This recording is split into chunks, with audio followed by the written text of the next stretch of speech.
नमस्कार, मैं शकील साजिद। हैप्पी होली। जी हाँ, आखिर आ ही गई होली।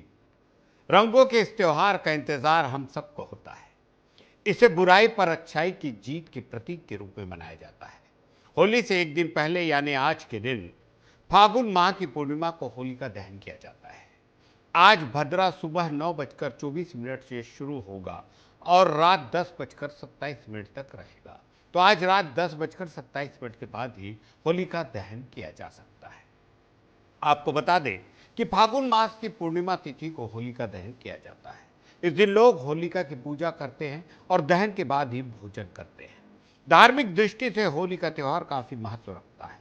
आज होलिका दहन के बाद रंगों की होली 25 मार्च यानी कल खेली जाएगी। दिल्ली के मुख्यमंत्री शराब नीति केस में 21 मार्च को गिरफ्तार हुए थे। देश विदेश में इस खबर पर डिबेट जारी है। विपक्ष का इंडिया गठबंधन पूरी तरीके से अरविंद केजरीवाल के साथ दिख रहा है। खबर है कि केजरीवाल की गिरफ्तारी के विरोध में इंडिया गठबंधन 31 मार्च को महारैली के रूप में विरोध प्रदर्शित करेगा। इसी लेकर इंडिया गुट के नेताओं ने प्रेस कॉन्फ्रेंस की। इसमें आप नेता गोपाल राय ने कहा कि केंद्र सरकार विधायकों की खरीद फरोख्त कर लोगों को डरा धमका कर पूरे विपक्ष को चुप करा रही है। जो झुकने और डरने को तैयार नहीं है उन पर फर्जी मुकदमे करके उन्हें गिरफ्तार किया जा रहा है।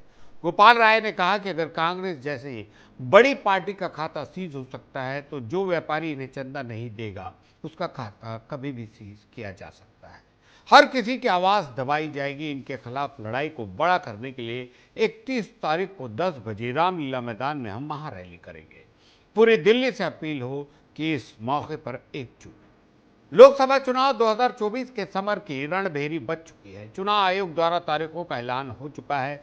सभी पार्टियां जोर शोर से वोटरों को अपने पक्ष में लुभाने की कोशिशों में लगी है। इसी कड़ी में बसपा ने भी रविवार को 16 प्रत्याशियों की पहली लिस्ट जारी कर दी। मायावती ने सहारनपुर से माजिद अली को लोकसभा चुनाव में बसपा प्रत्याशी घोषित किया है। सहारनपुर से माजिद अली, कैराना से श्रीपाल सिंह, मुजफ्फरनगर से दारा सिंह प्रजापति को लोकसभा चुनाव में बसपा प्रत्याशी बनाया गया है। वहीं नगीना सुरक्षित सीट से सुरेंद्र पाल सिंह, मुरादाबाद से मोहम्मद इरफान सैफी, रामपुर से जिशान खान, संभल से शौकत अली, अमरोहा से मुजाहिद हुसैन, मेरठ से देवव्रत त्यागी पर बसपा सुप्रीमो ने भरोसा जताया है। पूरी की पूरी लिस्ट अल्पसंख्यकों से भरी पड़ी है। ये एक साफ इशारा करती है कि कुछ न कुछ गड़बड़ झाला जरूर है। इधर नीतीश कुमार की पार्टी जनता दल यूनाइटेड ने भी लोकसभा चुनाव के लिए अपने 16 उम्मीदवारों के नाम जारी कर दिए हैं।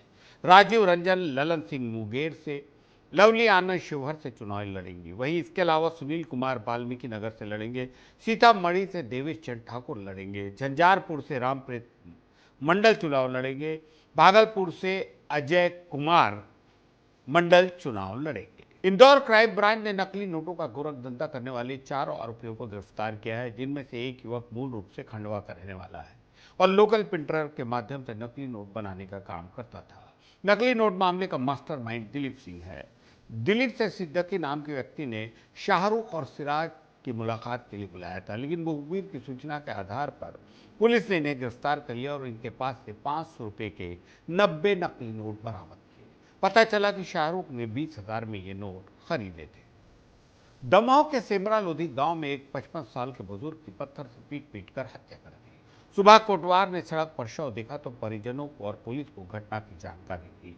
मरने वाले का नाम मुन्ना बताया जा रहा है। उसकी बेटी ने गांव के कुछ लोगों पर हत्या का आरोप लगाया है। बेटी उषा ने बताया कि उनके बड़े भाई का ऑपरेशन था, इसलिए वो सभी लगभग 2 दिन से सागर अस्पताल में थे। गांव में मेरे पिता अकेले थे। जानकारी मिली कि कल रात गांव के लोटन सिंह, मूलचंद और महेंद्र ने मेरे पिता के साथ मारपीट की। पास में ही एक महेश नाम के व्यक्ति की दुकान है, जहां पिता अपना वक्त बिताते थे और इन्हीं लोगों ने मिलकर पिता की हत्या कर दी। बॉलीवुड अभिनेता इमरान हाशमी की सिंह किंग आज यानी 24 मार्च को अपना जन्मदिन मना रहे हैं। आज वो 45 साल के हो गए हैं। अपने खास अंदाज और उम्दा अभिनय के लिए मशहूर इमरान ने अपना बर्थडे सादगी भरे अंदाज में मनाया। उन्होंने फैंस के संग केक काटा और इस खास दिन को अपने चाहने वालों के साथ सेलिब्रेट किया। सोशल मीडिया पर उनके जन्मदिन से जुड़ी तस्वीरें जमकर वायरल हो रही है। इन फोटो में अभिनेता कैजुअल लुक में नजर आ रहे हैं। फोटोज में इमरान को टी शर्ट और कार्गो पैंट में देखा जा सकता है। तस्वीरों में उनकी फिटनेस देखकर ये अंदाज़ा लगाना काफ़ी मुश्किल है कि ये अभिनेता 45 साल के हो गए हैं। इमरान हाशमी का जन्म 24 मार्च 1979 को मुंबई में हुआ था। इमरान के पिता अनवर एयर इंडिया के कार्गो डिवीज़न में काम करते थे और मां मेहरा हाशमी भी एक मल्टीनेशनल कंपनी में नौकरी करती थी। इमरान के परिवार का शुरुआत से ही ताल्लुक फिल्मी बैकग्राउंड से है। पिता सैयद अनवर ने फिल्म बहारों की मंजिल में एक्टिंग भी की थी।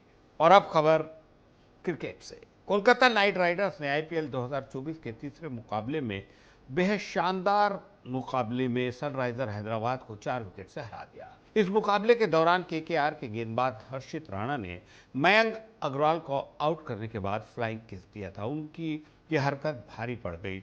हर्षित पर मैच फीस का जुर्माना लगा दिया गया। उन्हें इसकी कीमत मैच फीस के जरिए चुकानी होगी। हर्षित और मयंक के बीच मैच के दौरान बवाल होते होते बच गया।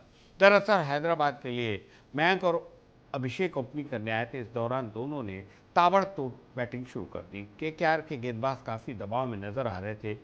इस बीच केकेआर के लिए छठा ओवर हर्षित राणा लेकर आए। उन्होंने ओवर की तीसरी गेंद पर मयंक को आउट कर दिया। मयंक 21 गेंदों में 32 रन बनाकर आउट हुए। मयंक के आउट होने के बाद हर्षित ने फ्लाइंग किस दिया। हर्षित को यह हरकत भारी पड़ गई। कोलकाता नाइट राइडर्स के गेंदबाज हर्षित को आईपीएल के आचार संहिता के उल्लंघन पर 60% मैच फीस का जुर्माना लगेगा। आप हमारे न्यूज़ बुलेटिन को देखते रहे। नमस्कार।